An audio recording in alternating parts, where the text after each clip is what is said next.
அனைவருக்கும் வணக்கம். நான் தான் உங்கள் கவிதா விஜயன் பேசுறேன். கவிஸ் பாட்காஸ்டுக்கு இன்னொரு தலைப்பின் கீழ் உங்கள் அனைவரையும் வரவேற்பதில் மிக்க மகிழ்ச்சி. உலகெங்கிலும் இருந்து தங்களுடைய அன்பையும் ஆதரவையும் அளித்து வரும் அனைத்து நல்லுள்ளங்களுக்கும் என் மனமார்ந்த நன்றிகள். என் குரலுக்கான வெற்றி அப்படின்றது உங்களுடைய கமெண்ட்ஸ் மூலியமா நான் தெரிஞ்சுக்கிறேன்.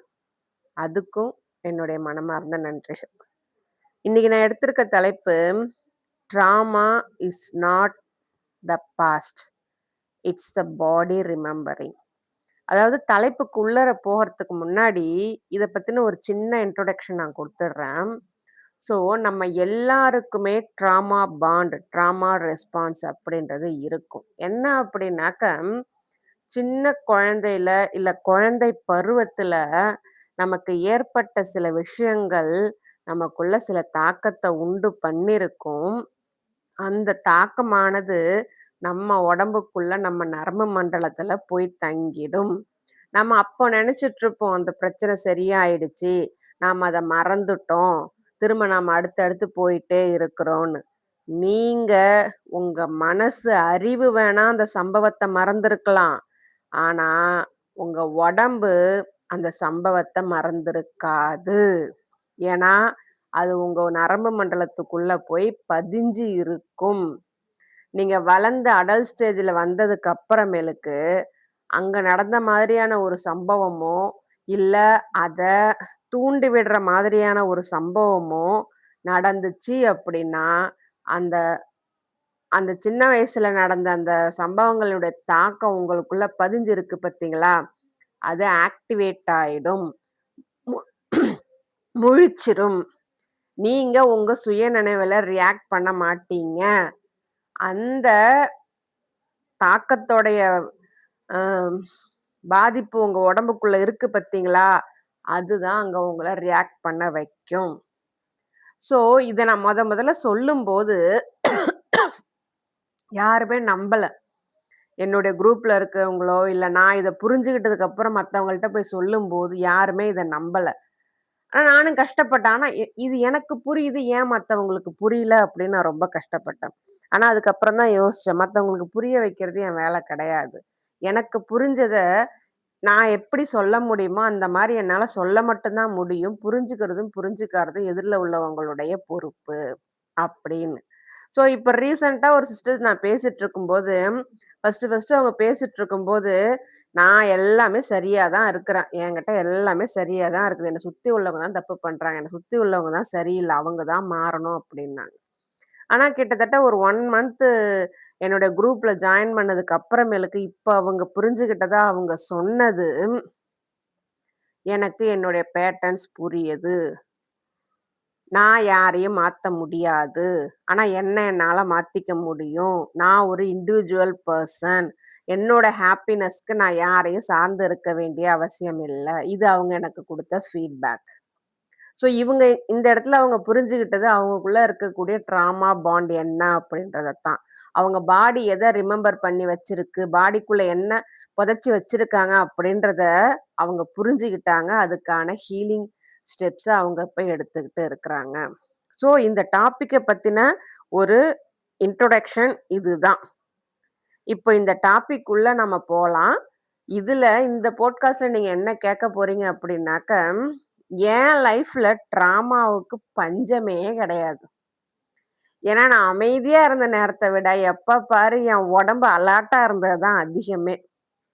ஸோ, அதனால புதையல் மாதிரி குழந்தை பருவத்திலிருந்து நான் வளர்ந்ததுக்கப்புறம், கல்யாணம் பண்ணதுக்கப்புறம் என் 40 வயசு வரைக்குமே, என் உடம்பு புதையலா நெனச்சு, நடந்த அத்தனையுமே உள்ளுக்குள்ள ஸ்டோர் பண்ணி வச்சுட்டு இருந்திருக்கு. ஸோ, அந்த 4 வருஷத்துல உண்மையிலே எனக்கு சிரிப்பு தாங்க வருது. இந்த 4 வருஷத்துல நான் ஒரு ஸ்டெப்பா எடுத்து வைக்க, என்னுடைய ஒரு ட்ராமா பாண்ட் ட்ரிக்கரையுமே என் பாடி ரிமெம்பரிங்ல இருக்குன்றத நான் தெரிஞ்சுகிட்டு முடியல. என்னால அத அக்செப்ட் பண்ண முடியல. ரியாக்ட் பண்ணாம இருக்க முடியல. பட் ஆனா அறிவு கெட்டுனது என் உடம்புக்கு எட்டவே இல்ல. இப்ப கூட திரும்ப அதே மாதிரியான ட்ராமா பாண்ட் பிரச்சனை இருக்குது எனக்கு. ஆனா அத சரி பண்ற வழி எனக்கு தெரியும். அத எப்படி ஹேண்டில் பண்றதுன்றது எனக்கு தெரியும். ஸோ இந்த ப்ராசஸ் லைஃப் லாங் போயிட்டே தான் இருக்கும். ஒன்ஸ் நீங்க அந்த ப்ராசஸ தெரிஞ்சுக்கிட்டீங்க அப்படின்னாக்க, உங்களால ஈஸியா இந்த ட்ராமா பாண்டுல இருந்து வெளில வர முடியும். ஓகேங்களா? சரி. இதுல நம்ம ட்ராமா அப்படின்றது பாஸ்ட்ல இல்ல அப்படின்றத நம்ம யாருமே புரிஞ்சுக்க மாட்டேன்றோம். ஏன்னா இப்போ இப்போ பாஸ்ட் அப்படின்றது எங்க இருக்குது? நம்ம மைண்ட்ல மட்டும் தான் இருக்குது. மைண்ட்ல மட்டும் இல்ல, நம்ம உடம்புல பதிஞ்சு இருக்குது. எப்பப்பலாம் நம்ம பாஸ்ட்ல நடந்த மாரி ஒரு சம்பவத்த இப்ப நம்ம பிரசன்ட்ல பார்க்குறோமோ, நம்ம அந்த அதிகப்படியான பயம், பதட்டம், கோபம், வெட்கம், குற்ற உணர்வு எல்லாம் படும்போது நம்ம உடம்பு என்ன தெரியுமா நெனைக்கும்? அது இன்னும் பாஸ்ட்ல இருக்கிற மாரி நம்ம உடம்புக்கு நம்ம நெனப்ப குடுக்குறோம். ஸோ நாம பிரசன்ட்ல இருந்தாலும் நம்ம உடம்புல அந்த தாக்கங்கள் இருக்கனால, அது இன்னும் பாஸ்ட்ல இருக்கிற மாரியே அது நெனச்சுக்கும். ஸோ நம்ம நெறைய நெனச்சிட்டு இருப்போம் நாம. இந்த சம்பவம் தான் பல வருஷங்களுக்கு முன்னாடி நடந்துருச்சே! அதுதான் முடிஞ்சு போச்சே! அதான் விட்டுட்டு நாம வந்துட்டோமே! ஏன் இன்னும் அதுக்கு நீ ரியாக்ட் பண்ணிட்டு இருக்கிற? அது மாரி அன்னைக்கு ஒண்ணு நடந்ததே, இன்னைக்கு அந்த மாரி நடக்குதுன்னு ஏன் எடுத்து சொல்லிட்டு இருக்கிற? அப்படின்னு நாம நெனச்சுக்கிட்டு இருப்போம். ஆனா உண்மை என்ன அப்படின்னாக்க, அந்த ட்ராமா மெமரி அப்படின்றது நம்ம மைண்ட்ல கிடையாது. அந்த மெமரி, அந்த நினைவுகள் நம்ம நர்வஸ் சிஸ்டத்துக்குள்ள இருக்குது. நீங்க வந்து உங்க அறிவுபூர்வமா இது முடிஞ்சு போச்சு, இது பாஸ்ட் அப்படின்னு உணர்ந்து இருப்பீங்க. ஆனா, அத உங்க உடம்புக்கு உணர்த்தி இருக்க மாட்டீங்க. ஆனா, நீங்க அதெல்லாம் அத எப்பப்பலாம் நீங்க நெனைக்கிறீங்களோ, அப்பப்பலாம் உங்க உடம்பு அந்த பாஸ்ட்ல இருக்கிற மாரியே தான் நெனச்சுக்கும். அந்த சம்பவம் இப்ப நடக்கிறதா உங்க உடம்பு நெனச்சுக்கும். ஸோ, இதனால நீங்க வீக்கு கிடையாது. ஆனா, உங்க பாடிக்கு அந்த நேரத்துல சர்வைவ் பண்ண தெரிஞ்சது அந்த ஒரு விஷயம் தான். உங்க பாடிக்கு நீங்க குடுத்த சர்வைவல் டூல் அந்த தாக்கத்த உள்ள வச்சுக்கிட்டது தான். அதனால நீங்க வீக்லாம் ஒண்ணும் கிடையாது. நம்மால அத வெளில எடுக்க முடியும். சரி உண்மையிலே ட்ராமா அப்டின்னா என்ன? ட்ராமா அப்டின்றது என்ன நடந்ததோ அது கண்டிப்பா கிடையாது. அதுக்கு உங்க உடம்பு எப்படி சர்வைவ் பண்ணுச்சு? உங்க உடம்பு அத எப்படி ஏத்துக்குச்சு? உங்க உடம்பு அத எப்படி உள்வாங்குச்சு? அதுதான் ட்ராமா. நீங்க ஒரு நிச்சயம் இல்லாத தன்மை, அப்படிப்பட்ட ஒரு சூழ்நிலை, அன்பிரெடிக்டபிலிட்டில வாழ்ந்திருந்தீங்க அப்படின்னா, எப்ப பாரு ஒரு அ அலர்ட் மோடுல இருந்திருந்தீங்க அப்படின்னாக்க, எப்ப பாரு அ மத்தவங்களுடைய முகபாவங்கள், அ சவுண்டு, அதாவது ஒலிகள், இல்ல யாருடைய காலடி தடம், இல்ல யாராவது குரல் மாறுறது, இதெல்லாம் நீங்க வந்து நோட் பண்ணிட்டே இருந்தீங்க. சின்ன வயசுல நோட் பண்ணிட்டே இருந்திருந்தீங்க அப்படின்னா, இது எல்லாத்தையுமே உங்க நர்வஸ் சிஸ்டம் அடாப்ட் பண்ணி வச்சுக்கும்.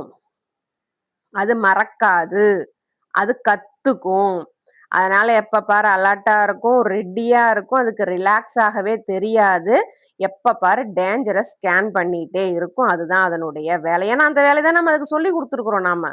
அதுதான் சின்ன வயசுல நடந்துச்சு. இப்போ இந்த பிரசன்ட்ல ஏதாச்சும் ஒரு விஷயம், அந்த பாஸ்ட்ல நடந்தத பத்தி கொஞ்சம் ரிசெம்பிள் ஆச்சு. கொஞ்சம் உங்களுக்கு அத தூண்டி விட்டுது அப்படின்னாக்க, நம்ம பாடி உடனே ரியாக்ட் பண்ண ஆரம்பிக்கும். அதத்தான் நம்ம பிஹேவியர்ன்னு நெனச்சுட்டு இருக்கிறோம். நம்ம இதய துடிப்பு எகிரும். நம்ம அ மா செஸ்ட் வந்து டைட் ஆகும். நம்ம டைஜஷன் ஸ்டாப் ஆகும். இது எல்லாத்துக்கும் மேல நாம பயத்தையும், கோபத்தையும் மாறி, மாறி உணர ஆரம்பிப்போம். ஆனா உண்மையிலேயே இந்த பிரசன்ட்ல அந்த டேஞ்சர் இருக்காது. ஆனா, நம்ம உடம்புக்கு ஏதோ ஒரு சின்ன சிக்னல் தெரிஞ்சுட்டாலும், அது இந்த மாரி ரியாக்ட் பண்ண ஆரம்பிச்சுரும். ஸோ, இந்த சின்ன சிக்னல் வந்து நம்ம உடம்புக்கு என்ன பண்ணும் அப்படின்னாக்க, அந்த உடம்பு என்ன நெனச்சுக்குமா, நம்ம இன்னமும் அந்த பாஸ்ட்ல நம்ம தாக்கப்பட்டோம் இல்லையா? நம்ம கஷ்டப்பட்டோம் இல்லையா? அந்த இடத்துல இருக்கிற மாரி அது நெனச்சுக்கும். ஸோ இதிலிருந்து என்ன தெரியுது அப்படின்னாக்க, ட்ராமா அப்படின்றது நம்ம உடம்புக்குள்ள தங்கி இருக்கக்கூடிய சர்வைவல் பேட்டர்ன். உங்க அறிவுக்கு தெரியும். இப்பவும் சொல்றேன். உங்க அறிவுக்கு தெரிஞ்சது, உங்க உடம்புக்கு புரிய வச்சிருக்க மாட்டீங்க. எப்ப அறிவும், உடம்பும் ஒண்ணா வேலை செய்யுதோ, அப்பதான் நீங்க இயல்பான நிலையில வாழறதா அர்த்தம். எப்பயாவது யோசிச்சு பார்த்துருக்கீங்களா? நீங்க வந்து இன்னையிலேருந்து இத நம்ம விட்டுறணும். இன்னையிலேருந்து இத நம்ம சரி பண்ணணும். இன்னையிலேருந்து நம்ம இப்படி இருக்கக்கூடாதுன்னு முடிவு பண்ணுவீங்க. ஆனா உங்களால இருக்க முடிஞ்சிருக்குதா? 1 நாள் பார்ப்பீங்க, 2 நாள் பார்ப்பீங்க. திரும்ப பழைய நிலைமைக்கு வந்துருவீங்க. அதுக்கு காரணம், உங்க உடம்புக்கு இத்தன நாளா குடுத்துட்டு இருக்க அந்த பழக்கத்த திடீர்னு உங்களால உடைக்கவே முடியாது. அதுக்கு கொஞ்சம் தைரியம் வேணும். திரும்ப திரும்ப பிராக்டிஸ் பண்ணா மட்டும் தான் உங்க உடம்புக்கு புது பழக்கத்த புகுத்த முடியும். இல்லன்னா, அது பழைய பழக்கத்துக்கு உங்கள புடிச்சு இழுக்கும். நம்ம சொல்றோம் இல்லையா, "என்னால இது முடியவே மாட்டேங்குது. நானும் உடம்ப குறைக்கணும்னு பார்க்குறேன், முடிய மாட்டேங்குது. வாய குறைக்கணும்னு பார்க்குறேன், முடிய மாட்டேங்குது. நெறைய சாப்பிடுறத குறைக்கணும்னு பார்க்குறேன், முடிய மாட்டேங்குது. நேரத்துல எழுந்திருக்கணும்னு பார்க்குறேன், முடிய மாட்டேங்குது. வாக்கிங் போகணும்னு பார்க்குறேன், முடிய மாட்டேங்குது. சீக்கிரம் இந்த வேலைய முடிப்போம்ன்னு பார்க்குறேன், முடிய மாட்டேங்குது." அந்த முடிய மாட்டேங்குது அப்படின்னு நீங்க சொல்ற இந்த வார்த்தை, உங்க உடம்புக்கு உங்க அறிவுக்கு எட்டுன விஷயத்த உங்க உடம்புக்கு உங்களால குடுக்க முடியல. அதுதான் அங்க அர்த்தம். உங்களால முடியலன்னு கிடையாது. உங்க உடம்பு அத ஏத்துக்கறதுக்கு உங்கள தடுக்குது. நீங்க உங்க உடம்புக்கு அடிமையாயி, என்னால முடியல, முடியல, முடியலன்னு சொல்லிட்டு இருக்கீங்க. புரியுதுங்களா? அடுத்து. ஏன் ஒரு சின்ன ட்ரிக்கர் கூட நமக்கு பெருசா பாதிக்குது? இது என்னைக்காவது நீங்க அ அனுபவிச்சிருக்கீங்களா? நான் அனுபவிச்சிருக்கேங்க. நான் ஒரு விஷயம் சொல்றேன். நான் வந்து கல்யாண புதுசுல வந்து அ கொஞ்சம் பிரச்சனையான ஒரு நெலைம தான் போயிட்டு இருந்துச்சு. அதாவது அ 5, 5:15க்குள்ள அவங்க வீட்டுக்கு வரல அப்டின்னாக்க, அதுக்கு மேல வந்து அவங்க வந்து போயிட்டு ட்ரிங்க் பண்ணிட்டு வருவாங்க. வந்து சண்ட போடுவாங்க. அப்படிதான் அந்த சிச்சுவேஷன் இருந்துச்சு. ஏன்னா, அது உண்மையும் கூட அந்த மாரி நடந்துச்சு. அந்த நேரத்துல அது நடந்துச்சு. ஸோ, அந்த நேரத்துல வந்து நான் யாரையும் குறை சொல்ல விரும்பல. பட் அது சம்பவமா இது நடந்துச்சு. ஸோ, கிட்டத்தட்ட நான் வந்து அதே பிஹேவியர்ல ரொம்ப நாளாவே நான் வாழ்ந்துட்டு இருந்துட்டேன் நானு. ஒரு 10 வருஷமாவே இதே மாரி ஒரு இதுல வந்து நான் வாழ்ந்துட்டு இருந்துட்டேன். ஸோ, இப்ப வந்து இடையில வந்து கொஞ்ச நாள் அந்த மாரியான பிரச்சனைகள் எதுவுமே இல்ல. ஆனா, இப்ப ரீசென்ட்டா போன வாரம் ஒரு சம்பவம் ஒண்ணு நடந்தது. சாயந்தரம் அவங்க வீட்டுக்கு வரதுக்கு லேட் ஆயிடுச்சு. ஃபோன் பண்ணா ரீச் ஆகல. உடனே என் உடம்பு பதற ஆரம்பிச்சுருச்சு. எப்படி அப்படின்னாக்க, இதுக்கு முன்னாடி அவங்க வந்து இந்த மாரி லேட்டா வந்தா என்ன ஆகும்? குடிச்சிட்டு வருவாங்க, சண்ட போடுவாங்க, அசிங்கமா பேசுவாங்க, வீட்ல உள்ளத எடுத்து போட்டு உடைப்பாங்க, என்ட்ட கத்துவாங்க, நானும் கோவப்படுவேன், நானும் கத்துவேன், என்னென்னமோ நடக்கும். இது எல்லாமே எனக்குள்ள பூந்து என்ன ஒரு நிலையாவே இருக்க விடவே இல்ல என்ன. நான் வந்து ரொம்ப டிஸ்டர்ப்டா இருக்கிறேன். என்னால எந்த ஒரு வேலையும் செய்ய முடியல. நான் எப்பயுமே நார்மலா இருக்கிறதுக்கு என்னென்ன பண்ணணுமோ எல்லாம் பண்ணுவேன். ஆனா, அன்னைக்கு என்னால எதுவுமே பண்ண முடியல. என் உடம்பு அவ்ளோ ஹை அலர்ட்ல இருக்குது. எனக்கு வயிறுலாம் ஒரு மாரி பண்ணுது. அந்த இதய துடிப்பு அதிகமா இருக்குது. கிட்டத்தட்ட அவங்க வீட்டுக்கு வர்றதுக்கு ஒரு 1 மணி நேரம் ஒரு லேட் ஆயிடுச்சு. 5:15க்கு வர வேண்டியவங்க 6:15க்கு வந்தாங்க. அவங்கள பார்த்ததும் என் உடம்பு சடனா அப்படியே அது அவ்ளோ இதுல இருந்தது வந்து சடனா இறங்குன மாரி ஆயிடுச்சு எனக்கு. ஸோ அவங்க வந்து சேஃபா வந்துட்டாங்க. எந்த பிரச்சனையும் இல்லன்னு தெரிஞ்சதுக்கு அப்புறமேலுக்கு தான் என் உடம்பு நார்மல் ஆச்சு. ஸோ நான் வந்து ஹீலிங்க ஸ்டார்ட் பண்ணிட்டேன். எனக்கு எல்லாவும் ஓரளவு வந்து சரி. ஆனா போன வாரம் இந்த சம்பவம் நடக்கணும்போது, அப்ப எனக்குள்ள இன்னும் அந்த ட்ராமா இருக்குது அப்படின்றத நான் தெரிஞ்சுக்கிட்டேன். நான் அவங்கள்ட்ட கேட்கிறேன், "ஏங்க வரல?" அப்படின்னு. "இல்ல நான் ஃபீல்டுல உள்ள இருந்தேன். அந்த இடத்துல டவர் கிடைக்காது. அதனால இல்ல." அங்க எனக்கு எந்த டேஞ்சருமே கிடையாது எனக்கு. எந்த ஒரு பிரச்சனையுமே கிடையாது. எல்லாமே நார்மலா இருக்கு. என் பிரசன்ட்ல எனக்கு எந்த ஒரு டேஞ்சருமே இல்ல. ஆனா நான் ஏன் அப்படி ஃபீல் பண்ணேன்? அதுக்கு காரணம், என் உடம்புல இன்னும் சால்வ் பண்ணாத அந்த காயம் இருக்குது அப்படின்றத நான் தெரிஞ்சுக்கிட்டேன். ஸோ, அன்னைக்கு வந்து இத நான் புரிஞ்சுகிட்டேன் நானு. அன்னைக்கு நான் இதெல்லாம் இருந்துச்சு ஓகே. ஆனா பழைய இருந்தப்போ நான் என்ன பண்ணுவேன் அப்படின்னாக்க, திரும்ப திரும்ப ஃபோன் பண்ணுவேன். அவங்க கூட வேலை செய்றவங்களுக்கு ஃபோன் பண்ணுவேன். திரும்ப திரும்ப ஃபோன் ட்ரை பண்ணிட்டே இருப்பேன். ஆனா நான் முடிவு பண்ணேன் அன்னைக்கு. இது எனக்கு தெரிஞ்சு போச்சு எனக்கு. இதுதான் இதுக்கான ரீசன் தெரிஞ்சு போச்சு. என் பிரசன்ட்ல எனக்கு எந்த ஒரு பாதிப்பும் கிடையாது. ஆனா பாஸ்ட்ல நடந்த அந்த சம்பவத்த என் உடம்பு இன்னும் ஞாபகம் வச்சிருக்குது. ஆனா நான் பாஸ்ட்ல பண்ண எதையும் இப்ப பண்ணக்கூடாது. அப்படின்னு நான் முடிவு பண்ணேன். உள்ளுக்குள்ள அவ்ளோ கொந்தளிப்பு இருக்கத்தான் செய்யுது. நான் ஒரு தடவ ட்ரை பண்ணேன். ரீச் ஆகல. என் மனசுக்கு எட்டுது. ஏதோ உள்ள இருப்பாங்க. அதனால ரீச் ஆகல அப்படின்னு. ஆனா என் உடம்பு என்ன சொல்லுது? திரும்ப திரும்ப ஃபோன் பண்ணு அப்படின்னு என்ன உந்துது. ஆனா நான் ஃபோன் பண்ணல. ஃபோன எடுத்து ஓரமா வச்சுட்டேன். என்ன உடம்பு உந்துது. எனக்கு நான் சொன்ன அத்தன டென்ஷனுமே என் உடம்புல இருக்குது. ஆனா, என் அறிவால நான் என்ன பண்ணேன், நான் எதுவுமே இதுக்கு மேல பண்ண போறதில்ல. நீ என்ன வேணாலும் பண்ணிக்கோ. அப்படின்னு என் உடம்புக்கு நான் பாஸுன்ற மாரி, நான் வந்து ஒரு இடத்துல உட்காந்துட்டேன் நானு. நான் என் உடம்பு பதறுது, ஒரு இடத்துல உட்கார உடல, வயிறுலாம் ஒரு மாரி ஆவுது. ஏதோ ஒண்ணு பண்ணுன்ற மாரி எனக்கு தோணுது. என்னால முடிஞ்ச மட்டும் என் உடம்ப எந்த அளவுக்கு கண்ட்ரோல் பண்ண முடியுமோ, கண்ட்ரோல் பண்ணி நான் ஒரு இடத்துல உட்கார வச்சுட்டேன். சரி எதுவானாலும் ரிசல்ட் தெரிஞ்சதுக்கு அப்புறமேலுக்கு தான் நம்ம அடுத்த ஆக்ஷன் எடுக்கணும் அப்படின்னு நான் முடிவு பண்ணிட்டேன். ஆனா என் உடம்பு என்ன விடல. என்ன அந்த அளவுக்கு பதட்டப்படுத்தி என்ன என்னென்னமோ பண்ணிட்டே இருந்துச்சு. நான் அந்த 1 மணி நேரம் கஷ்டப்பட்டேன். நான் இல்லங்கல. ஆனா, நான் அதுக்கு ஒத்துழைக்கல. என் அறிவு ரீதியா நான் அதுக்கு ஒத்துழைக்கல. அது எனக்கு என்ன சொல்லுச்சோ, "ஃபோன் பண்ணு. அடுத்தவங்க உள்ளவங்களுக்கு ஃபோன் பண்ணு. இல்ல பக்கத்துல உள்ளவங்களுக்கு ஃபோன் பண்ணு. இல்ல யார்ட்டயாவது ஃபோன் பண்ணி கேளு. இல்ல என்ன ஆச்சு, ஏதாச்சுன்னு போய் பாரு." அப்படி இப்படின்னு என்னென்னமோ எனக்கு தோணுச்சு. அந்த அ இடத்த வந்து சுமூகமாக்கறதுக்கு என்ன பண்ணணுமோ அத்தனையும் நீ பண்ணு. அப்படின்ற இது வந்து எனக்கு வந்துகிட்டே இருந்துச்சு. அது நீ எவ்வளோ வேணாலும் இரு. எ எனக்குள்ள இப்படி ஒரு பேட்டர்ன் இன்னும் நான் சால்வ் பண்ணாம இருக்குது எனக்கு தெரிஞ்சதுக்கு அப்புறமேலுக்கு நான் சால்வ் பண்ணணுமா? இல்லையா? ஸோ நான் சால்வ் பண்ணணும்னா என்ன பண்ணணும்?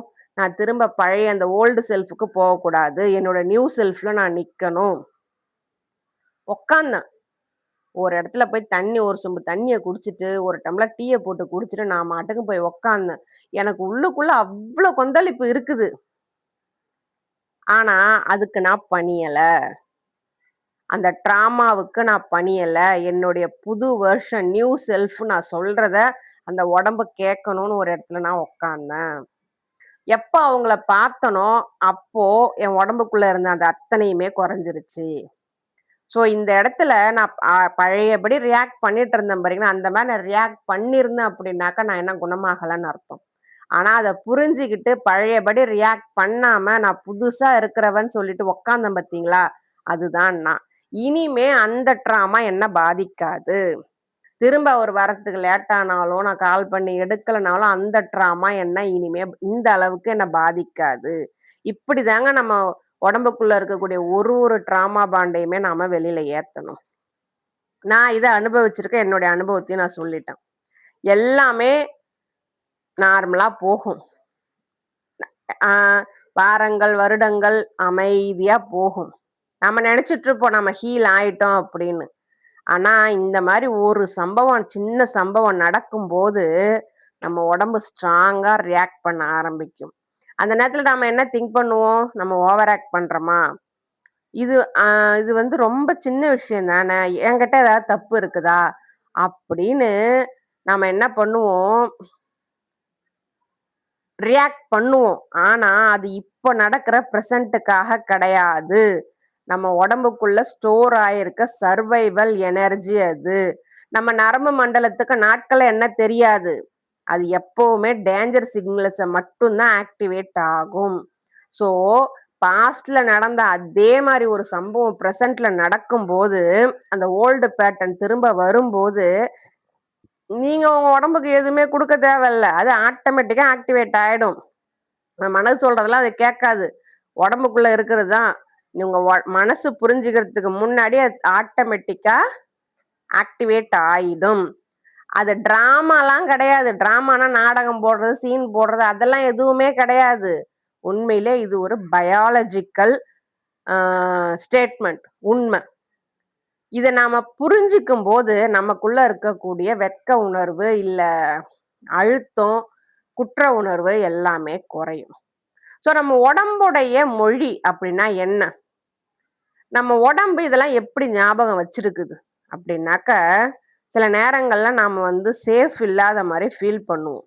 அப்போ நம்ம உடம்பு என்ன பண்ணும் அப்படின்னா, சர்வைவல் மோடுக்கு போயிடும். என்னென்ன சர்வைவல் மோடு இருக்கு அப்படின்னா, ஃபைட்டு, ஃப்ளைட்டு, ஃப்ரீஸு, ஃபான்னு. ஃபைட்னா ஒரு பிரச்சனை வரும்போது, நீங்க அன்சேஃபா ஃபீல் பண்ணும்போது சண்டை போடுவீங்க, கத்துவீங்க. உங்க கோபத்தோட அளவு அதிகமாகும். அட்ரினலின் அளவு அதிகமாகும். ஆனா, அங்க எந்த ஒரு பிரச்சனைக்கு சொல்யூஷனோ கிடைக்காது. ஃப்ளைட்னா அந்த இடத்த விட்டு நவுந்துருவீங்க. ஆனா, அந்த பிரச்சனைக்கு எந்த ஒரு சொல்யூஷனுமே கிடைக்காது. ஃப்ரீஸ் அப்டின்னா என்ன பண்ணுவீங்கன்னே தெரியாது. என்ன பண்றதுன்னே தெரியாது.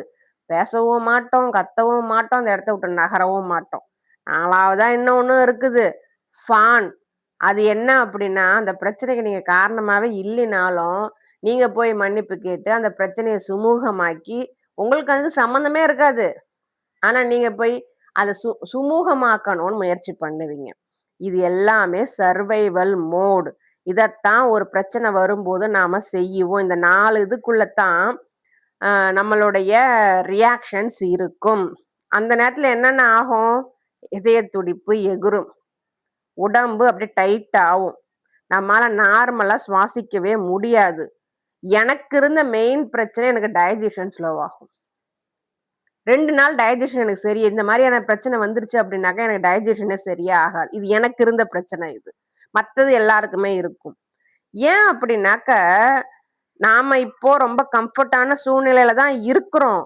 ஆனாலுமே நம்ம உடம்பு பழைய பாஸ்ட்ல நடந்த ஏதோ ஒரு சம்பவத்தோட சிக்னல இப்ப கண்டுபிடிச்சிருச்சு அப்படின்னாக்கா, அது சர்வைவல் மோட்ல தான் இருக்கும். இதுல ரொம்ப நல்ல விஷயம். அப்ப என்ன அப்படின்னாக்க, நீங்க வந்து இத திரும்ப கொண்டு வர முடியும். திரும்ப உங்க உடம்ப அமைதியாக்க முடியும். நான் சொன்னேன் பார்த்தீங்களா, நான் அமைதியா உட்காந்தேன்னு சொன்னேன் பார்த்தீங்களா, அது மாதிரி நீங்க அமைதி ஆகும்போது, நீங்க சேஃபா ஃபீல் பண்ணும்போது, நீங்க சீரான சுவாசம் விடும்போது, உங்க உடம்பு பழைய நிலைமைக்கு வரும். அமைதியாகும். அந்த டைஜஷன் மோடும் சரியாகும். எனக்கு அதே மாரி தான் ஆகும். அந்த பிரச்சனை நடந்த அன்னைக்கு என் உடம்புல நெறைய மாற்றங்கள் இருக்கும். அந்த மாற்றத்துக்கான காரணம் என் நரம்பு மண்டலம் என் உடம்ப இன்னும் பாஸ்ட்ல இருக்கிறதா நெனச்சுக்கிட்டு ரியாக்ட் பண்றது தான். ஸோ நான் சொல்லிட்டேன். "நீ பாஸ்ட்லலாம் இல்ல. பிரசன்ட்ல தான் இருக்கிற. நான் பாஸ்ட்டுக்கு தான் ரியாக்ட் பண்ண முடியாது. பிரசன்ட்ல நான் என்ன சொல்லணும் அத நீ கேளு." அப்படின்னு அதுக்கு தகுந்த மாரி என் உடம்புக்கு நான் பாஸா மாறனேன். அப்படி மாறும்போது டைஜஷன் ஆட்டோமேட்டிக்கா செட் ஆச்சு. நரம்புகள்லாம் நல்லா தளர்ந்துச்சு. என்னுடைய சக்தி வந்து திரும்ப எனக்கு கிடைச்ச மாரி இருந்துச்சு. ஸோ, இப்படித்தாங்க நம்ம நர்வஸ் சிஸ்டம் ஒர்க் ஆகுது. ஹீலிங் அப்படின்றது நம்ம வாழ்நாள் ஃபுல்லா ட்ரிக்கர கண்டுக்கவே மாட்டோம். நமக்கு ட்ரிக்கரே வராது அப்படின்னு கிடையாது. ட்ரிக்கர் வந்துச்சுன்னா, அத நீங்க எப்படி ஹேண்டில் பண்றீங்க அப்படின்றது தான் ஹீலிங். நெறைய பேர் நம்ம நெனச்சுட்டு இருப்போம். ஹீலிங் அப்படின்னாக்க, நம்ம எல்லாத்தையும் மறந்துருவோம். எதுவுமே நமக்குள்ள வலியே இருக்காது. நமக்கு அந்த மாரி பிரச்சனைகள் எதுவுமே வராது. நம்ம எப்பயும் சிரிச்சுக்கிட்டு, சந்தோஷமா, நிம்மதியா, அமைதியா இருப்போம் அப்படின்னு. கிடையவே கிடையாதுங்க. எல்லாம் வரத்தான் செய்யும். ஆனா, அத நீங்க பார்க்கிற கண்ணோட்டம், அத எடுத்துக்கிற மனநிலை, உங்களுக்கு ஸ்டடியா இருக்கணும். அது வித்தியாசமா இருந்தா மட்டும் தான் அது ஹீலிங்ன்னு நம்மால ஒத்துக்க முடியும். ஹீலிங் அப்படின்றது சில ட்ரிக்கர்ஸ் வந்தாலும் திரும்ப சேஃப்டியா சீக்கிரமா சேஃப்டிக்கு திரும்ப வந்துருவோம் அப்படின்னு சொல்றது தான் ஹீலிங் அப்படின்றது. ஒரு ஒரு நேரமும் நீங்க உங்கள அமைதியாக்கும் போது, நீங்க உங்க உடம்புக்கு என்ன சொல்றீங்க? It's okay. நாம பிரசன்ட்ல இருக்கிறோம். நாம சர்வைவ் பண்ணல. நம்ம கம்ஃபோர்ட்டா இருக்கிறோம். நாம சேஃபா தான் இருக்கிறோம் அப்படின்ற நம்பிக்கைய உங்க உடம்புக்கு நீங்க இந்த மாரியான ட்ரிக்கர் வரும்போது, ஒரு தடவையும் உங்க உடம்புக்கு குடுக்கும்போது, அந்த ரிப்பிட்டேஷன் உங்க உடம்பு சேஃப்டிய ஃபீல் பண்ணும், அமைதிய ஃபீல் பண்ணும். அது காம் ஆகும். நர்வஸ் சிஸ்டத்த எப்படி ஆ ஹீல் பண்ணலாம்? நான் எப்படி ஹீல் பண்ணேன்? அப்படின்னாக்க, நீங்க ஃபோர்ஸ் பண்ணிலாம் ஒண்ணுமே பண்ண முடியாது. நீங்க வந்து உள்ளுக்குள்ள நல்லா இல்லாம, வெளியில நல்லா இருக்கேன்னு எப்ப நீங்க சொல்றீங்களோ, அப்பவே நீங்க ஹீலிங்க விட்டு தூரமா போறீங்கன்னு அர்த்தம். ஏன்னா, உள்ளுக்குள்ள நீங்க என்ன ஃபீல் பண்றீங்களோ, அத வெளியில சொல்லணும். கோவமா இருந்தா, கோவமா இருக்குன்னு சொல்லணும். அழுக வருதா, அழுக வருதுன்னு சொல்லணும். இந்த இடத்துல எனக்கு இருக்க புடிக்கலையா, இருக்க புடிக்கலன்னு சொல்லணும். எனக்கு தனிமை தேவைப்படுதா, தனிமை வேணும்னு சொல்லணும். அது எங்க இருந்தாலும் சரி, எப்படி இருந்தாலும் சரி, சோசியல் மூவ்மெண்ட் எதுவா இருந்தாலும் சரி, நீங்க எப்போ உங்களையும், உங்க உடம்பையும், உங்க உணர்வுகளையும் முன்னிலைப்படுத்துறீங்களோ, அப்பதான் அந்த ஹீலிங் ஸ்டார்ட் ஆகும். நான் இதனால நெறைய அனுபவிச்சிருக்கிறேன். குடும்பத்துல நெறைய பிரச்சனை. என்ன 4 பேர் இருக்கிற இடத்துல மரியாதை குறைவா எழுந்து போறான்ற நெனப்பு, பேச்சு, என்ன எது சொன்னாலும் விளையாட்டா எடுத்துக்காம வேகமா வேகம் வருது உனக்கு அப்படின்ற இது. ஏன் எங்கலாம் வந்து பார்க்க மாட்டேன்ற? எவ்வளவோ பிரச்சனை எனக்கு வந்துச்சு. எவ்வளவோ கேள்வி கேட்டாங்க. ஆனா நான் எதுக்கும் அசரலையே. ஏன்னா எனக்கு நான் முக்கியம். என் உடம்பு முக்கியம். இப்போ அவங்க நெனைக்கிறது, அவளா இருக்கா, விட்டுருங்க. அவளால யாருக்கும் எந்த பிரச்சனையும் கிடையாது. யாரையாவது மரியாதை குறைவுபடுத்துறாளா? யாரையாவது அசிங்கமா பேசுறாளா? இல்ல யார்ட்டயாவது போய் சண்டை போடுறாளா? அவலாம் அவ வேலைய பார்க்குறா. அவள எதுக்கு டிஸ்டர்ப் பண்றீங்க? அப்படின்ற பேர் இப்போ வந்திருக்குது. ஸோ ஃபர்ஸ்ட்டு ஆரம்பத்துல இது கஷ்டமா தான் நமக்கே நம்ம நம்ம உடம்பு கூட சண்டை போடுறது கஷ்டமா தான் இருக்கும். ஆனா போக போக நீங்களும் தெளிவாவீங்க. உங்கள சுத்தி உள்ளவங்களும் தெளிவு ஆவாங்க. ஸோ ஹீலிங் அப்படின்றது நீங்க ஃபோர்ஸ் பண்ணி, அதாவது நான் நல்லா இருக்கேன், நல்லா இருக்கேன் அப்படின்னு சொல்றதுனால கண்டிப்பா அந்த ஃபோர்ஸ் பண்றதுனால வராது. உங்க உடம்புக்குள்ள இருக்கக்கூடிய அந்த மெமரிய, அதாவது நான் சேஃப் இல்ல, டேஞ்சர்ல இருக்கிறேன், நான் வந்து கஷ்டப்படுறேன், நான் வந்து இப்ப தாக்கப்படுறேன், எனக்கு இப்ப வலிக்குது அப்படின்ற அந்த விஷயங்கள மாத்தி, உங்க உடம்புக்கு நீங்க சேஃப்டிய குடுக்கும்போது மட்டும் தான், அந்த ட்ராமா உங்கள விட்டு போகும். உங்க உடம்பு நிலையா இருக்கும். இத வந்து சாதாரணமா சொல்லணும் அப்படின்னாக்க, பிரீத்திங் எக்சர்சைஸ் ரொம்பவும் பெஸ்ட்.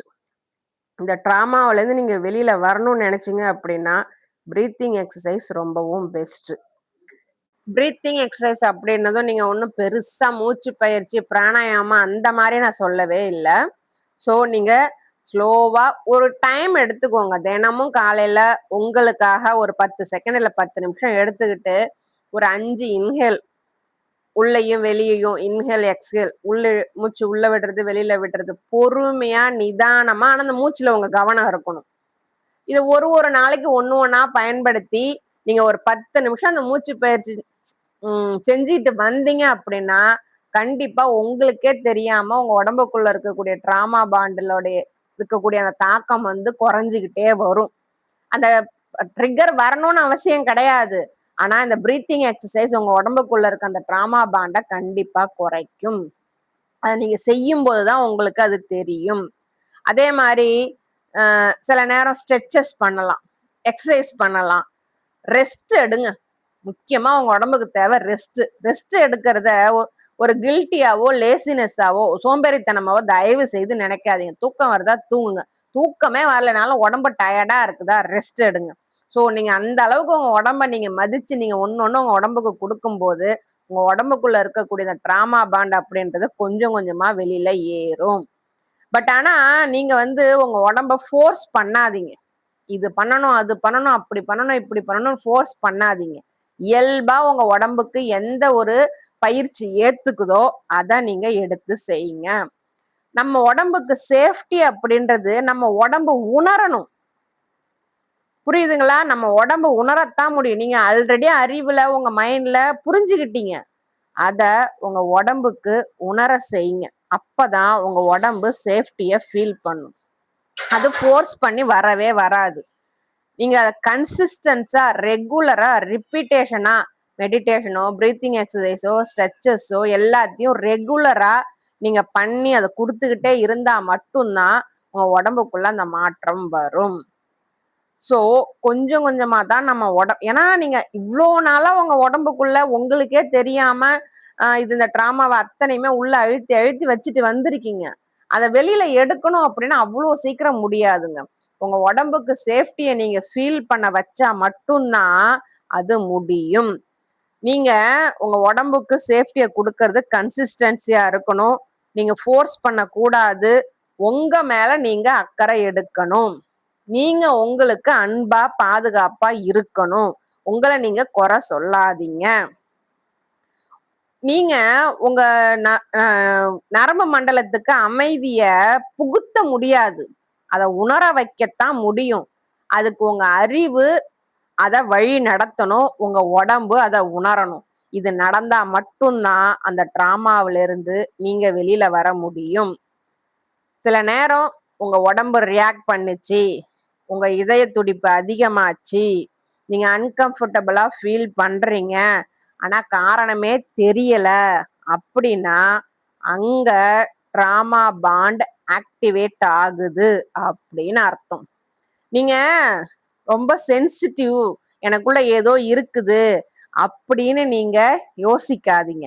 அதுக்கு பதிலா இத உணருங்க. என்ன அப்படின்னாக்க, என் உடம்புக்கு அது பாஸ்ட்ல அனுபவிச்ச ஏதோ ஒரு பிரச்சனைய இப்போ பிரசன்ட்ல சிக்னல் கொடுத்ததுனால அது ஆக்டிவேட் ஆயிருக்கு. என் உடம்பு சர்வைவல் மோடுக்கு வந்திருக்குது அப்படின்னு நீங்க எப்ப உணர்றீங்களோ அப்பதான் அங்க ஹீலிங் ஸ்டார்ட் ஆகும். அப்பதான் அங்க மாற்றம் வரும். அங்கதான் ஒரு ஷிஃப்ட், எல்லாத்துலயுமே ஒரு ஷிஃப்ட் வரும். ட்ராமா அப்படின்றது வீக்னஸே கிடையாது.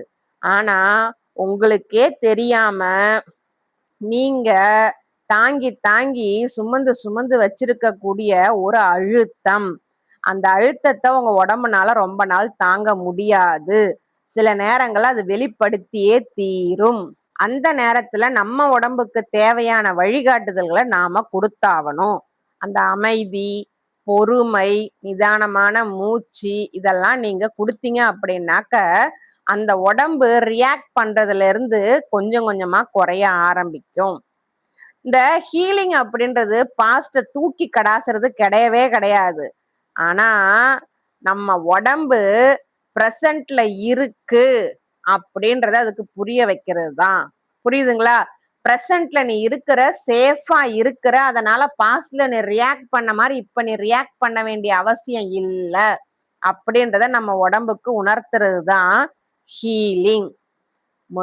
மெதுவா ஆரம்பிங்க. ஆனா ரிப்பீட் பண்ணுங்க. நீங்க என்ன ஆரம்பிக்கிறீங்களோ அதை கண்டினியூ பண்ணிட்டே வாங்க. பொறுமையோட உங்களுக்காக, உங்க உடம்புக்காக நீங்க இந்த ஹீலிங்கை ஸ்டார்ட் பண்ணுங்க. நீங்க உடைஞ்சவங்க கிடையாது, டேமேஜ் ஆனவங்களும் கிடையாது. ஆனா இந்த ஹீலிங் டைம் எடுக்கும். உங்க நரம்பு மண்டலம் சேஃப்டியை உணர்றதுக்கு கொஞ்சம் டைம் எடுக்கும். அதுக்கு டைம் கொடுங்க. ஒருவேளை நீங்களும் இது மாதிரி ஏதாச்சும் ட்ராமா பாண்டில் இருந்தீங்க, இது சம்பந்தமா நான் தெரிஞ்சுக்கணும் அப்படின்னு நீங்க விருப்பப்பட்டீங்க அப்படின்னாக்க வாட்ஸ்அப்ல நீங்க என் குரூப்ல ஜாயின் பண்ணி இந்த சந்தேகங்களை கேட்டு தெரிஞ்சுக்கலாம். பயோவில் என்னுடைய வாட்ஸ்அப் நம்பர் இருக்கு. அதுக்கு இன்ட்ரெஸ்டட் அப்படின்னு கமெண்ட் பண்ணீங்க அப்படின்னாக்க என்னுடைய வாட்ஸ்அப் குரூப் பத்தின டீட்டெயில் அனுப்புவேன். விருப்பப்பட்டா நீங்க ஜாயின் பண்ணிக்கலாம். அது மட்டும் இல்லாம அடுத்து பேட்டர்ன் சீரீஸ் அப்படின்னு ஒரு சீரீஸ் ஒன்று ஆரம்பிச்சிருக்கேன். அந்த வீடியோஸ் பப்ளிக்கா இருக்காது. உங்களுக்குள்ள இருக்கக்கூடிய ட்ராமா பேட்டர்ன் ஒன்னா அந்த வீடியோஸ்ல நான் சொல்லிட்டு இருப்பேன். என்னுடைய போஸ்ட்ல செக் பண்ணீங்கன்னா அதை மட்டும்தான் அந்த லிங்க் உங்களுக்கு கிடைக்கும். மேலும் இந்த ட்ராமா பாண்டை பத்தியும் இந்த ட்ராமா ரெக்கவரிய பத்தின புத்தகங்கள், எந்த புத்தகங்கள் உங்களுக்கு உதவியா இருக்கும் அப்படின்னு நான் டேக் பண்ணியிருக்கேன். அதையும் பாருங்க. இந்த வீடியோ உங்களுக்கு பயனுள்ளதா இருந்துச்சு அப்படின்னாக்க உங்க லைக்கும் ஹைப்பும் எனக்கு கொடுங்க. இது பல பேருக்கு போய் சேர்றதுக்கு உதவியா இருக்கும். இந்த வீடியோ யாருக்கு உதவியா இருக்கும் நீங்க நினைக்கிறீங்களோ அவங்களுக்கு ஷேர் பண்ணி விடுங்க. உங்க பொறுமைக்கும் அமைதிக்கும் நன்றி. அடுத்த வீடியோவில் உங்களை சந்திக்கிறேன்.